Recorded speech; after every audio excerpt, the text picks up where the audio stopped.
यशोदा जीवना, हे Shri Damodar,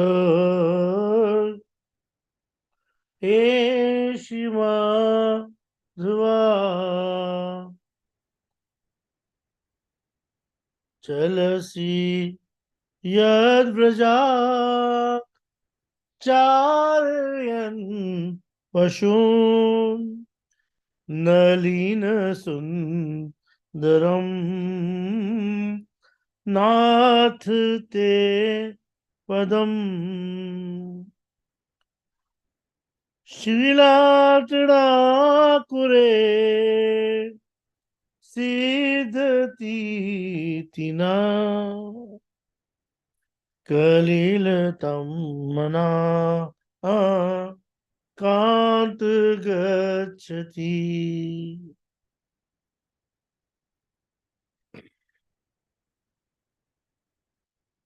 O master, O beloved, when you have leave Braj to take the cows and the other animals out of graze, the sole of your feet, which are more tender than a lotus, must suffer great pain from sharp pebbles, graces, and the edge of dry grains.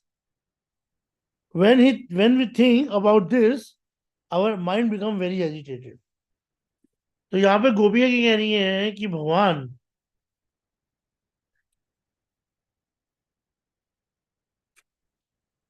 जब आप गोचारण लीला करने के लिए जाते हो तो उस समय जो आपके चरण है, जो आपके लोटस फीट है,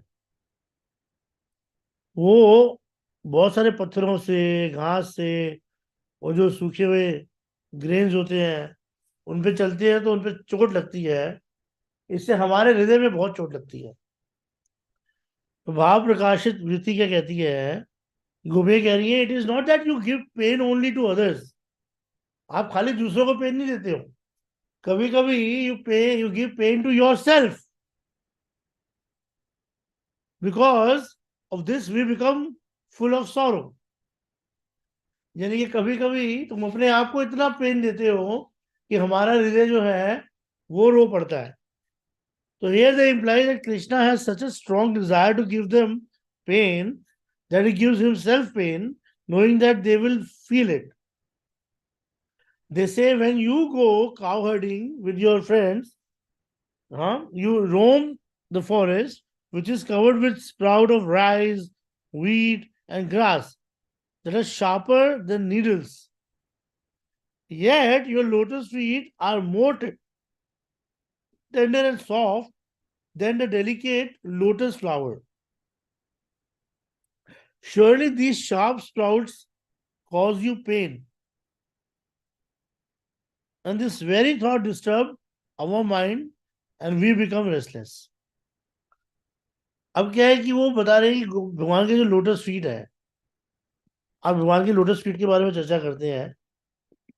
वैसे ऐसा हुआ था कि जब भगवान ने बोला, जब भगवान को बोला गया, जैसे कि जब भगवान को नंद बाबा ने बोला कि भाई कन्हैया तुम चप्पलें पहना करो, तो उन्होंने बोला आप मुझे तो खड़ाऊ दे रहे हो, क्या आप मेरी पूरी गाय गैया को खड़ाऊ दे सकते हो?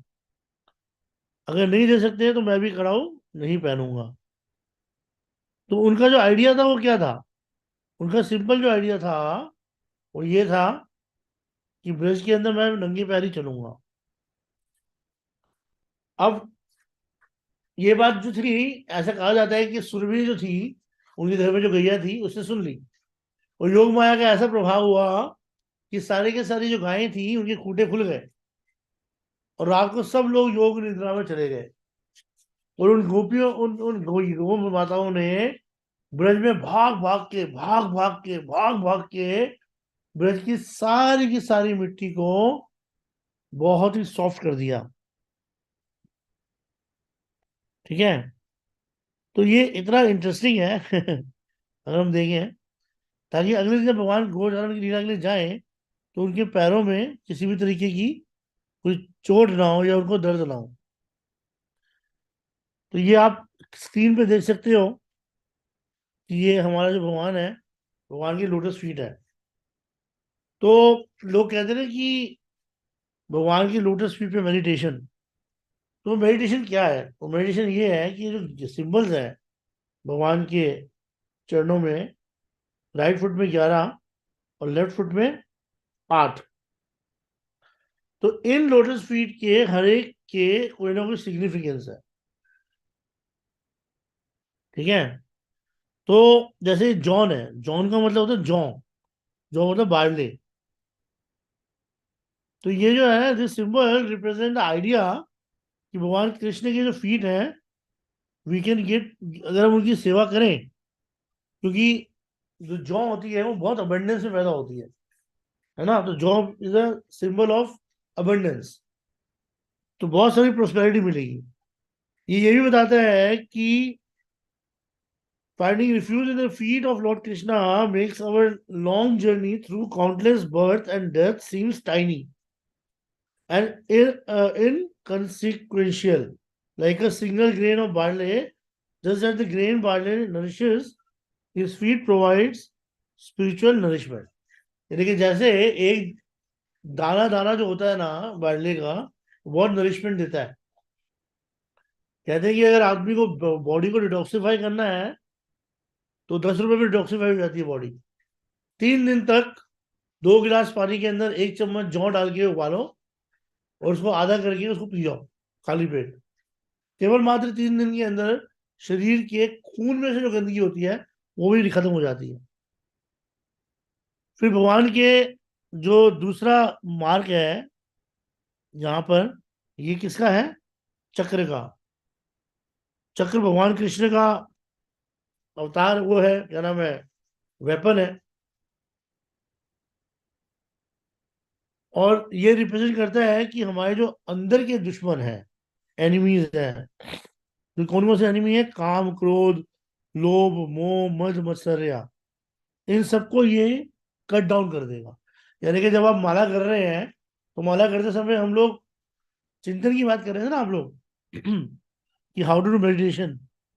तो we can start meditation from here, कि भगवान के लोटस फीट को खोल लो। खोलने के बाद पहले चक्र को देखो, और चक्र को देख के आप माला करते रहो, करते रहो, करते रहो। हरे कृष्णा, कृष्ण कृष्ण हरे हरे, हरे राम राम राम हरे हरे। तो ये चक्र पर जो मेडिटेशन होगा, इससे हमारे अंदर के जो काल जितने भी अनर्थ है वो खत्म हो जाएंगे। It also symbolises the brilliance that destroy the darkness of sin within us. यानी कि जो हमारे अंदर पाप कर्म करने की प्रवृत्ति है, जो उसको भी खत्म कर देगा। ठीक है। अब देख लो ये लाइन है, इसको कहते हैं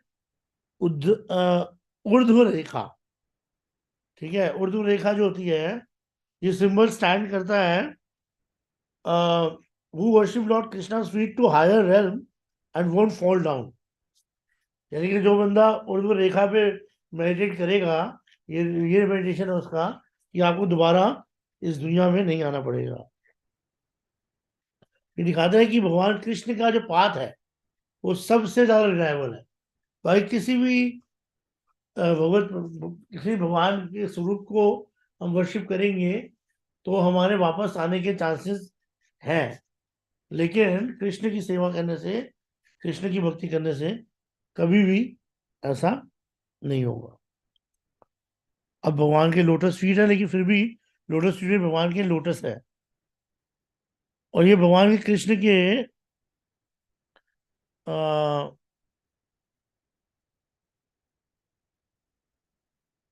जो भगवान कृष्ण का जो हृदय है, उसके अंदर जो हम लोगों के लिए प्रेम है ना, ये उसको दर्शाता है। ठीक है। ऑफ कोर्स लोटस जो है लक्ष्मी का भी प्रतीक है। जब हम नरसिंह यज्ञ करते हैं तो नरसिंह यज्ञ में अगर मैं इलेबोरेट यज्ञ कर रहा हूँ तो इलेबोरेट यज्ञ में मैं जो लोटस फ्लावर्स होते हैं उनको हनी में डाल के उसकी आहुति देता हूँ श्री सुक्तम की। So it depends the presence of God in Lakshmi, emphasize his feet as a source of spiritual wealth and joy. और जैसे लोटस हमेशा ब्लूम करता है, his devotee also experience inner growth and illumination. ठीक है। और भक्तों को भी लोटस से कंपेयर ऐसे किया जाता है कि जैसे लोटस के ऊपर पानी की बूंद अगर पड़े तो वो सरक जाती है, गिर जाती है, लेकिन वो उस पर रहती नहीं है। समझ रहे हो? वो हमेशा उस पर नहीं रहती। तो उस तरीके से अगर देखा जाए तो भक्त का जो जीवन होता है वो भी होता है कि अनर्थ उन पे अगर आए भी तो वो टिक नहीं पाते, वो गिर जाते हैं। फिर आप देखोगे यहाँ पर एक भाला टाइप है, अंकुश जिसे कहते हैं, अंकुरम भी बोलते हैं इसको। The goad mark stand for the meditation that brings one control over our wandering thoughts. क्योंकि देखो ना, हाथी, पागल हाथी, हाथी को पागल से कंपेयर किया जाता है। और पागल हाथी क्या करता है, जब वो चलना शुरू करता है तो वो खेतों के खेत बर्बाद करता हुआ जाता है,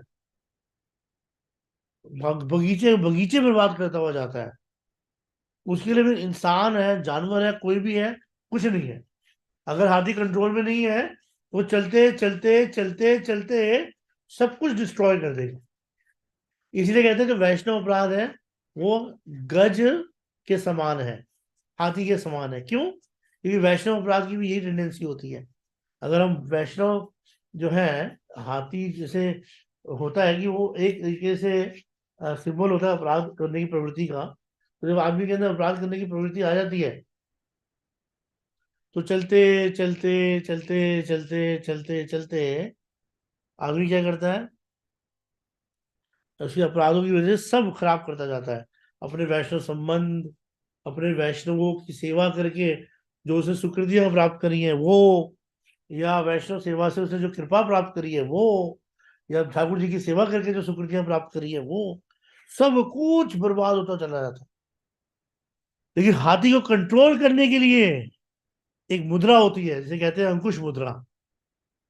अंकुश मुद्रा मतलब जो हमारी सबसे बड़ी फिंगर होती है, मिडिल फिंगर, है ना? अगर हाथी के कान के पीछे लेफ्ट साइड पे लगाओगे तो हाथी राइट पे चलना शुरू कर देगा, राइट पे लगाओगे तो लेफ्ट पे चलना शुरू कर देगा। कान के पीछे का हिस्सा जो हाथी का होता है वो बहुत ही नरम होता है। और एक जो बड़ा सा हाथी को कंट्रोल करने के लिए एक छोटा सा महावत होता है, वो क्या करता है, उसको कंट्रोल कर लेता है केवल अपनी एक उंगली के माध्यम से। तो अंकुश जो है, अंकुश का मतलब यही होता है कि जो हमारे वॉन्डरिंग थॉट्स है, हमारे वॉन्डरिंग माइंड है ना, हमारे भक्ति के अंदर आ, जितने भी ऑब्स्टेकल्स हैं उन सबको खत्म करता है। और जो हेली जो डायरेक्टली मतलब जो हाथी के तरीके की हमारी जो टेंडेंसी है पागल हाथी की तरह चलने की, उसको खत्म करता है। और ये भी है कि अगर हम एक ही पाथ पे रहें, है ना, तो वो हमें हमेशा भक्ति के अंदर आगे प्रगति देता है। तो we actually rise in Krishna consciousness when we retain our self on the path of devotion. तो हाथी को कंट्रोल में करना और उसके माइंड को कंट्रोल करना एक ही बात है। ठीक है? पागल हाथी को कंट्रोल करना बहुत मुश्किल है, वैसे ही पागल माइंड को कंट्रोल करना बहुत मुश्किल है। और ये जो अंकुश है रिप्रेजेंट दैट। फिर छठा जो सिंबल होता है वो है फ्लैग का। तो the flag symbolize the security and protection for the devotees worshipping him, shielding them from fear and worries. और हमें हमेशा हमारे अनर्थों के ऊपर जीत करके विजय का प्रतीक ध्वज हमेशा विजय का प्रतीक होता है। फिर छत्रा, छत्रा मतलब पहले ये देखो ये है, ये वज्र है। तो वज्र है उसका काम क्या है कि the marks indicates how praying to Krishna's feet shattered the effect of our past karmic reactions. It shows that his feet elevate us to the position of honor and greatness, akin to one of the most powerful god in Hinduism, Lord Indra. यानी कि जो इंद्र के पास वज्र है वो दुनिया का सबसे ताकतवर और स्ट्रॉन्ग वज्र है, मतलब वेपन है। ठीक है? तो वो हमें ये रिप्रेजेंट करता है कि अगर हम भक्ति के अंदर इसके बारे में हम वज्र के ऊपर चिंतन कर रहे हैं भगवान के, तो हमें ऑटोमेटिकली हम भक्ति के अंदर इस तरीके से राइज करते हैं जैसे कि इंद्र है उसने राइज किया। अब यहाँ पर आया छतरा। छतरा मतलब छतरी umbrella. So like an umbrella, it stands symbolize that the Lord Krishna provides shelter from the rain of material suffering. यानी कि छतरी का जब भी स्मरण हो तो ये देखो कि भगवान जो है हमें हमेशा हमारे ऊपर आने वाली मुसीबतों से हमें बचाते हैं. Those who takes refuge find protection and comfort under him. जिसके पास ये छतरी है भगवान की, है ना, तो उसको कभी किसी तरीके की प्रॉब्लम नहीं हो सकती. और जो नाइन्थ वो है सिंबलाइज अंतकोणा. अंतकोण मतलब ये, आप देखोगे त्रिकोण होता है, 3 कोण, ठीक है, तो ये अंतकोण हो गया. और ये ऑक्टागन जिसे कहते हैं हिंदी में, इंग्लिश में, sorry. The symbol stand as a representation of Lord Krishna's offering protection in all the direction for the devotee who seek him. वैसे तो हम लिखते हैं कि 4 डायरेक्शन है, east west north south, but actually वो जो 4 डायरेक्शन होती है वो 8 डायरेक्शन में कन्वर्ट हो जाती है. तो ईस्ट के बाद साउथ ईस्ट, फिर साउथ, साउथ के बाद साउथ वेस्ट, फिर वेस्ट, वेस्ट के बाद नॉर्थ वेस्ट, फिर नॉर्थ, फिर नॉर्थ का नॉर्थ ईस्ट. यानी कि पूर्व पश्चिम उत्तर दक्षिण, फिर उसके बाद ईशान, आग्नेय, नैऋत्य एंड वायव्य. वायव्य नैऋत्य कोण. तो इस तरीके से 8 डायरेक्शन जो होती हैं उससे भगवान हमें प्रोटेक्शन करते हैं. और वैसे तो कुछ लोग कहते हैं कि 10 डायरेक्शन होती है, एक ऊपर एक नीचे भी होती है. लेकिन यहाँ पर हम लोग देखेंगे कि जो मेन हमारे आसपास होते हैं, जब भी हम कभी कोई पूजा करते हैं, तो हम जब कभी भी हम लोग उसमें पूजा करते समय, जब भी हम लोग एक दिग्बंधन बनाते हैं अपने चारों तरफ. यानी कि जब हम लोग न्यास करते हैं, न्यास मतलब, न्यास भी चीज होती है, वो समझाऊंगा कभी. उसमें हम लोग अपने आसपास जो है 1 2 3 4 5 6 7 8 बार चुटकियां बजा के अपने चारों तरफ एक प्रोटेक्शन बना के दोनों उंगलियों को अपनी हथेली पे मारते हैं कि अब मेरे चारों तरफ एक दिग्बंधन बन गया है, और जब तक मैं सेरेमनी कर रहा हूँ मुझे किसी तरीके का भूत प्रेत नेगेटिव एनर्जी या कुछ भी इफेक्ट नहीं करेगी. Definitely when we chant Hare Krishna mahamantra we don't have to do all that. लेकिन फिर भी जब हम लोग पंचरात्रा की विधि से करते हैं,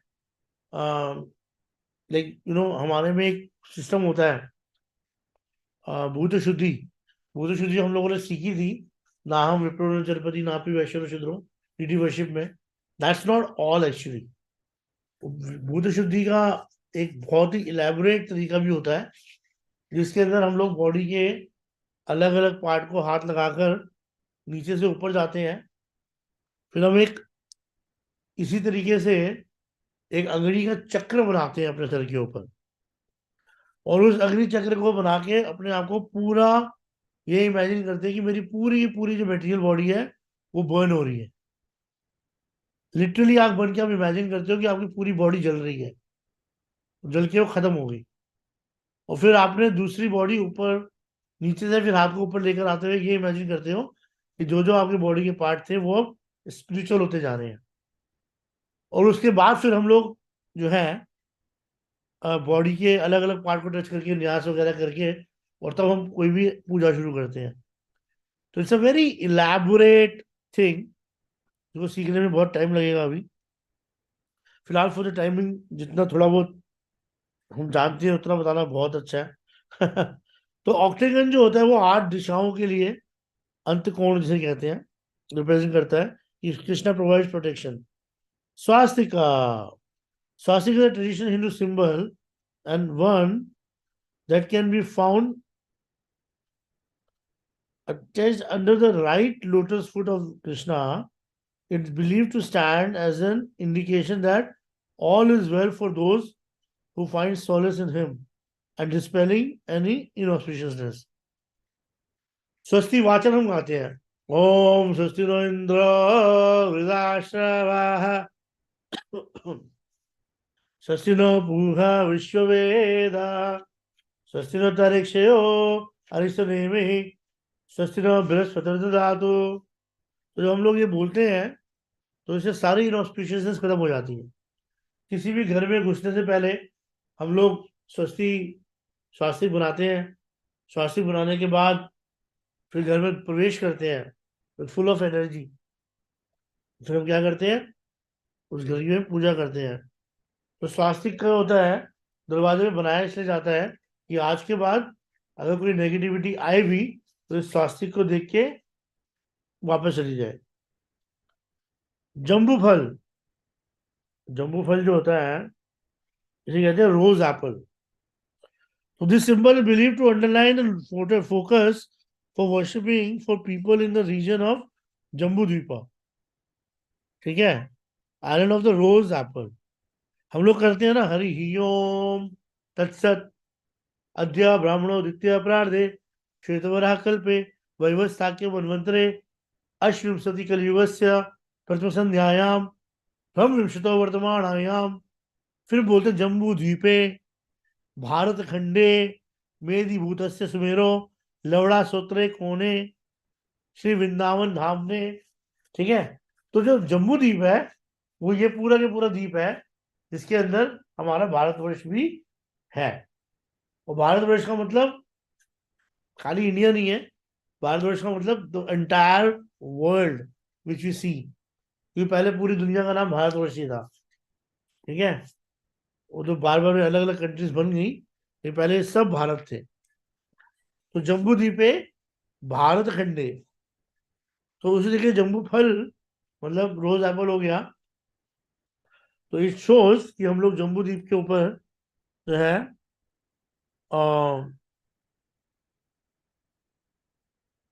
वही हमारा एक्चुअली के it emphasize our unique feature कि हम जम्बू द्वीप पे बैठ के भगवान की पूजा कर रहे हैं। ये तो लेफ्ट फुट हो गया भगवान का। अब है राइट फुट। शंख, शंख चक्र गदा पद्मा बोलते हैं ना, वैसे मेन तो होते हैं शंख चक्र गदा और पद्मा। मेन तो ये होते हैं, गदा मतलब गधा और पद्मा मतलब ये lotus. So Lord Vishnu is always presented with the Shankha and Chakra. So it should come as no surprise that the conch mark is as is there on the lotus feet of the Lord. So this indicates the Lord Krishna rescuing his devotees from distress, such as just as a conch holds water, he holds soothing nectar to relieve material suffering. हम लोगों का क्या होता है कि हम लोग मतलब ऐसे मैं बहुत कम करता हूँ, लेकिन नॉर्मली पंचरात्रा में जब भी कभी शालिग्राम की पूजा होती है तो वो लोग क्या करते हैं कि जो एक शंख होता है उस शंख में पानी भर के हमेशा मंदिर में रखते हैं। वो एक्चुअली सिंबलाइज कि भगवान जो है ना इज प्यूरिफाइंग एवरीथिंग। बट शंख का एक और भी मार्क होता है कि शंख जब बजता है तो जितनी भी इनऑस्पिशियसनेस होती है वो सब चली जाती है दूर। एक्चुअली मैंने जब आप लोगों को डीटी वर्षन सिखाया था तो बताया था ना, भगवान को उठाने से पहले एक मंत्र बोला जाता है गर्भगृह में घुसने से पहले। तो उसका भी इलेबोरेट वर्जन ये है कि गर्भगृह में अंदर घुसने के बाद 3 बार ताली बजाई जाती है और फिर जोर से पैर जमीन पे मार के अपनी आंखों को चौड़ा करके खोल के इधर उधर देखा जाता है, यानी कि किसी भी नेगेटिविटी को भगाने के लिए। और हम बोलते हैं ओम उपगच्छन्तु देवभूता अपगच्छन्तु देवभूता ये भूता विसंसिता ये भूता विघ्न कर्ता रस ते गच्छत्यो अज्ञा हरे। ये 3 बार बोला जाता है मंत्र को और उसके बाद जाके गर्भगृह में उत्तिष्ठ तिष्ठ श्री गुरु शिवाजी निर्दा कृपा भय, और उसके बाद फिर भगवान को महाप्रभु को राधा कृष्ण को उठा के पूजा की जाती है।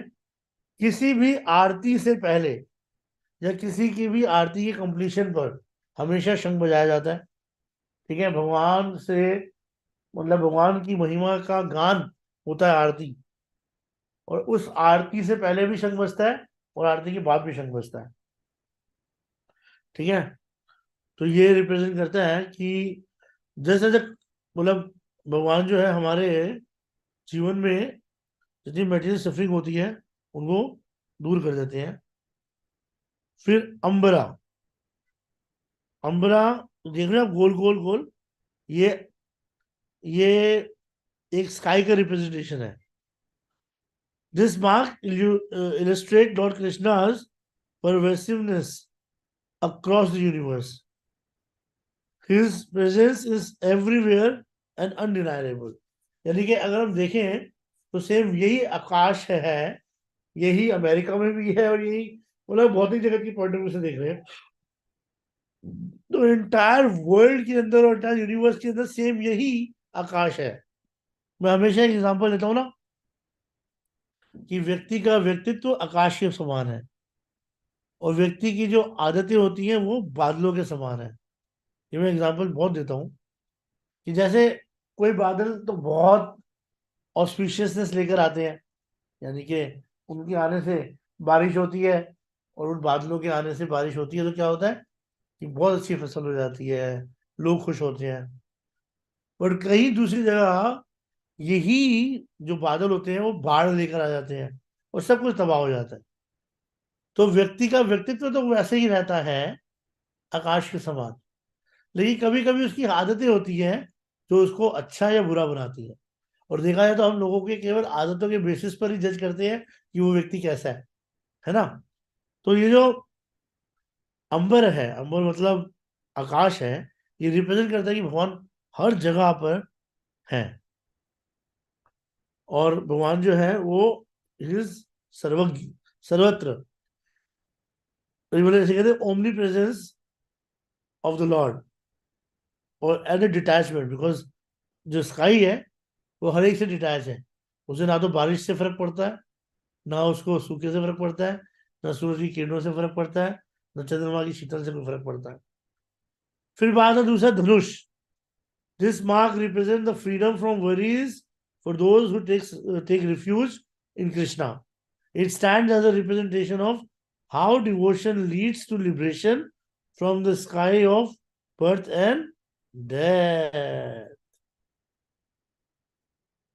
ठीक है, धनुष जो है वो हमें बचाता है किसी भी तरीके की रिफ्यूज से और ये representation of how devotion leads to liberation from the cycle of birth and death. जैसे धनुष बाण में डाला हुआ तीर बहुत दूर तक जाता है ना, उसी तरीके से भगवान का शेल्टर लेने वाला व्यक्ति जो है he always get special privilege। फिर आप देखोगे गोशपाद, गोश जिसे कहते हैं hoof print of the cow। Lord Krishna was a lover of cow, इसलिए उनका नाम गोपाल भी है।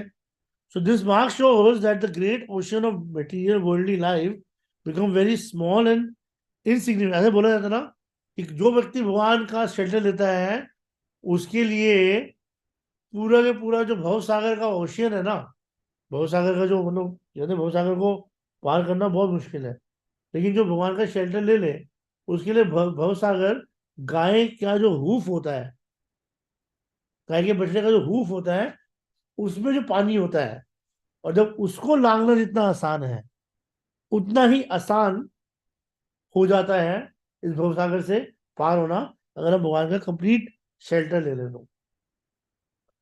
तो it becomes very small and insignificant, the worldly life. So, like the water helps the calves who free, for those who have taken the full shelter of uninterrupted meditation of his feet, this makes the ocean easy to cross। मेरे पास तो एक शालिग्राम भी है जिसमें गाय के खुर का निशान है।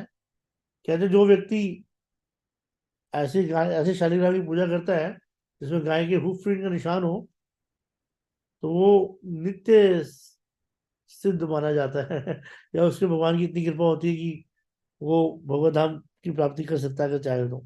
एनीवेज, भगवत प्राप्ति कभी होती है जब भजन अच्छा हो। फिर तीसरा है इसके बाद कलश, त्रिकोण, अर्धचंद्र और मत्स्य। तो जो त्रिकोण है, ट्रायंगल है, it marks assured protection of the devotee of Lord Krishna from three modes of material nature। His feet are the first and the last refuge for those inhabitants of the three world।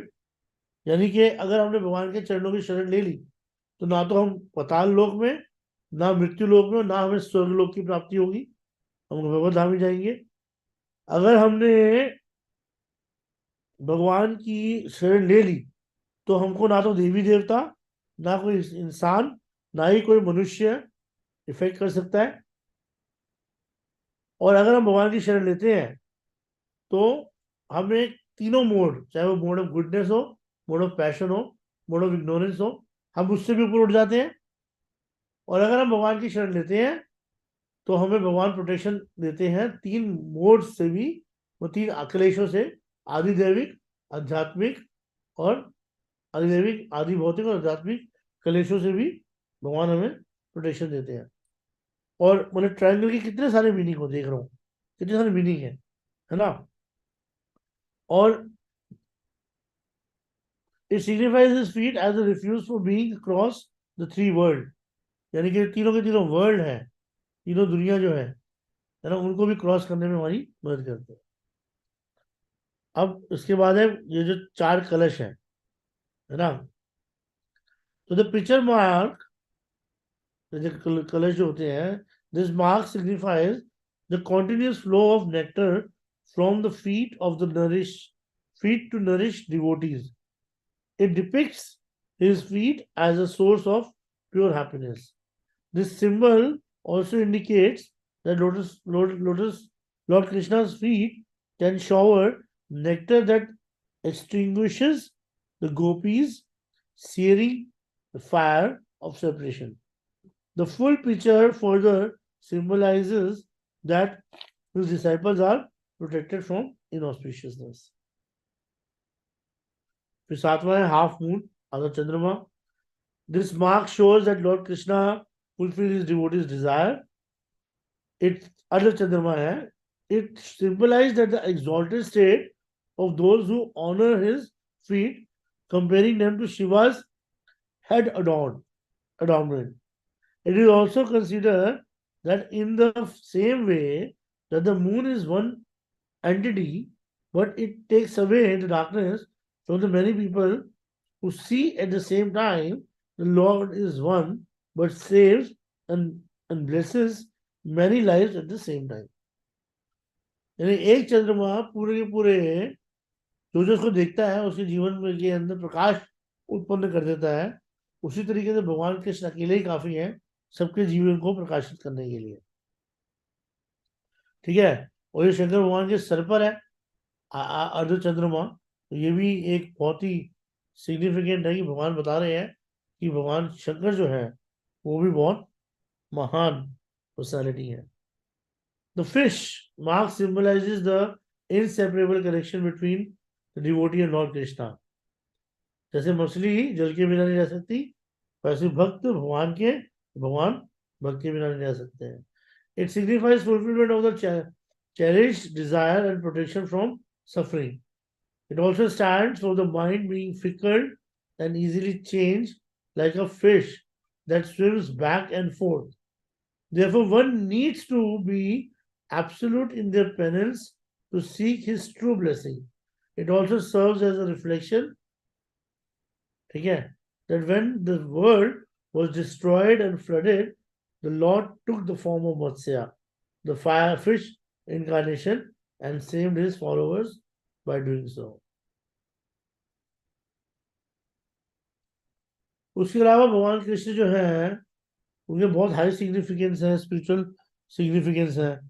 ठीक है, भगवान कृष्ण के जब भी हम लोग कभी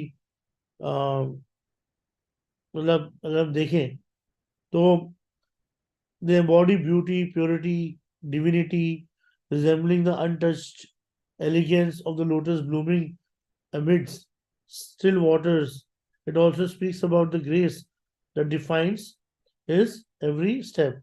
Lord Krishna's lotus feet hold yet another message, one that talks of accessibility.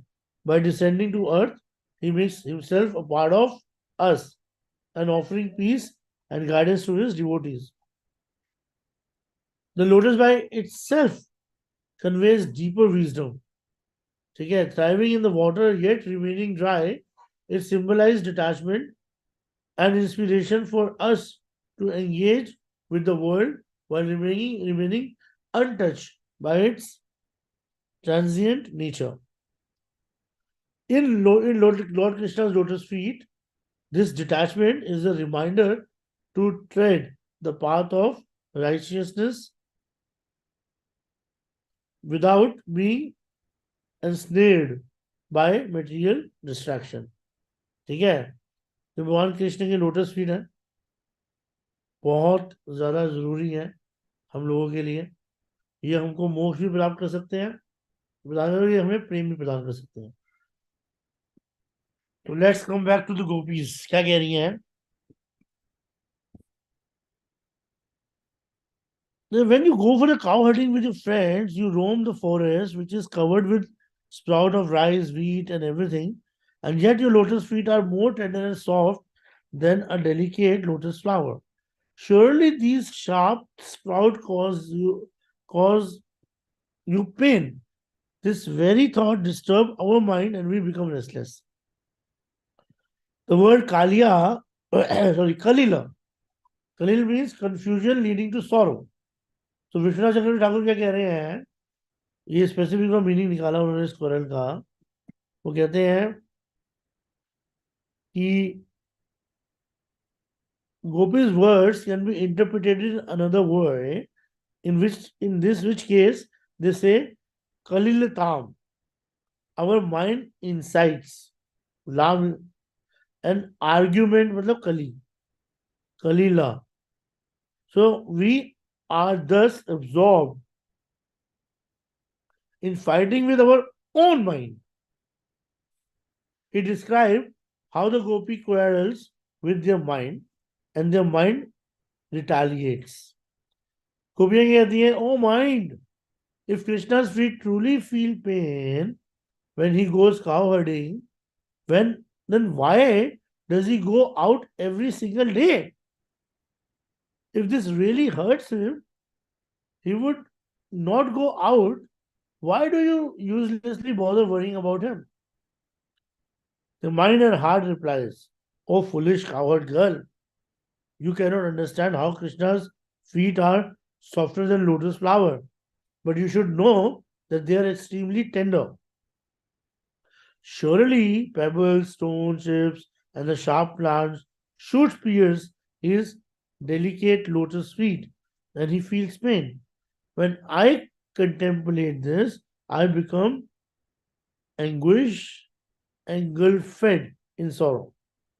The gopis say, oh mind, oh heart, Krishna does not step on these things. He has eyes, so he avoids all sharp objects that cause pain. He walks on the very soft sand. It's not like that, the mind retort. क्या कहता है mind? The cows do not have the sense to walk only on soft and sand grass. They run here and there. Mind कहता है, often training on those sharp stones, and Krishna follows them. कि गाय already उन पत्थरों पर चल के सबको soft कर देती है और कृष्णा फिर उनके पीछे भागते हैं. फिर गोपी कहती है, is it true that those cows have no intelligence but Krishna has eyes, so why would he run on the stones and sharp sprout that would hurt his feet? क्यों भगवान बेवकूफों की तरह से करते हैं? The mind replies, you do not have the slightest trace of love. If you did, you would know that when Krishna runs after the cows, he has no time to consider where he is going. He simply runs throughout Vrindavan, not even noticing the sharp stones. They definitely pierce his feet, and I cannot bear that thought. Now considering that their heart and mind are telling the truth, the Gopi says, perhaps Brahma has given us this birth as Gopis just to suffer all these misery. फिर उनका दिमाग क्या कहता है? Oh, unhappy Gopi. Yes, perhaps he has. And in that case, you should suffer. You can remain alive to suffer. You can remain here and tolerate Krishna's pain. As far as I am concerned, accompanied by your life here. I'm abandoning your bodies, and when I do, you will die. अब गोपी कहती है कृष्णा से, you perpetually torment us with suffering, both in the meeting, in the samyog, and separation viyog. When you enter the forest to herd your cows, you feel unattending, unending grief due to separation from us. There are many cows running in every direction, and to stop them from straying, you follow them, and with great efforts try to gather them together. You run a long, rough, uneven path without stopping for a moment, and as you do, rough game and other sharp objects pierce your lotus feet. When we think of this, we drown in the sorrow, unable to maintain our patience. Srila Vishwanath Chakravarti Thakur reveals the deeper import of the Gopis' word. They mean to say cows are only animals. They have no wisdom, nor do they have the power to think. Krishna will follow us no matter where we go. His feet will get hurt, and we will not be able to stop to rest. If they understood this, they would not run here and there on rough, uneven paths. They are mere animals and have neither intelligence nor discrimination. अब इसका गोपी कहती है, these stones, sharp grasses and sprouts have penetrated your feet, but they do not penetrate your heart. They penetrate ours. We feel pain because you are our Nath, our Kanta. Radha Kant होता ना, तो Kant means lover, but much more than lover, Nath generally refers to a beloved, but in this case, it means giver of pain. So when the gopi says, "Oh Nath," they're actually saying, "Oh, you who always gives us pain." Krishna said, "Do not be noxious about my feet. Just forget about and discomfort you think I may be feeling." Gopis replied, "But you are our beloved. We cannot stop thinking about it. If a husband and a beloved does not return from a place at the expected time, his dear wife or sweetheart cannot help but worry that some calamity has occurred and she may not see him again. She becomes very distressed only to our later find out later that all is well. Similarly, the gopis express their mood. You are our beloved, so we are bound to feel like this. If our heart felt no love for you, we would not feel any pain. Our attachment for you is the root of all our sorrow. But at the same time, it is our natural tendency. Very important point. Your attachment to anything brings pain. But attachment to Krishna will not bring only pain, but so much of relief with the because you're meditating all the time about Krishna. So it's not that attachment you're talking about like a material attachment, it's a spiritual attachment. Anything you want to say today for today's class? Galashwasi. No no no bro ji, no.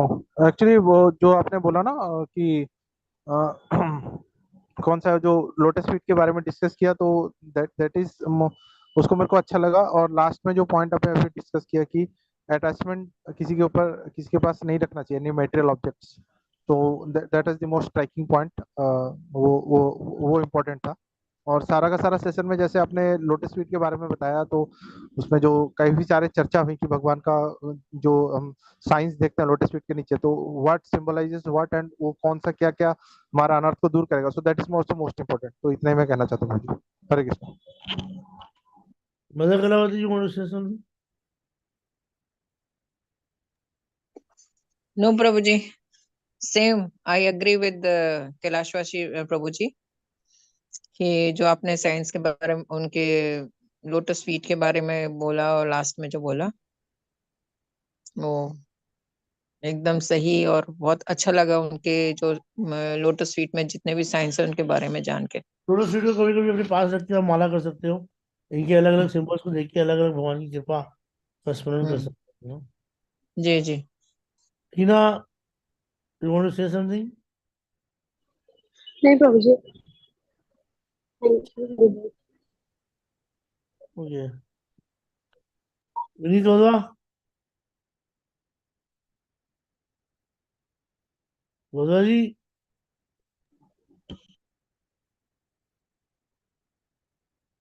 शायद नहीं हो अभी।